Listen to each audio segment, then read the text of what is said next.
এইবোৰ ধান লাগিব আকৌ এইবোৰ কঠীয়া ৰুইছে কঠীয়া পৰা ধান লাগিব সেই ধান পকিলে মানে কাটিব তাৰ পাছত চাউল হ'ব চাউলৰ পৰা আমি ভাত বনাই খাম আকৌ বুজিলা আমি খেতি নকৰিলে উপায় নাই আৰু বুজি পালানে খেতিয়ে আমাৰ অন্যতম উপায় জীয়াই থকা এসাঁজ খাই বৈ জীয়াই থকা বুজিলা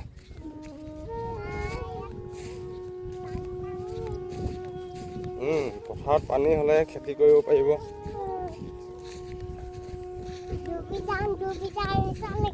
নাই নাই ইমান পানী নাই নদীৰ নিচিনাকৈ পানী নাথাকে নহয় পথাৰত এয়া পথাৰহে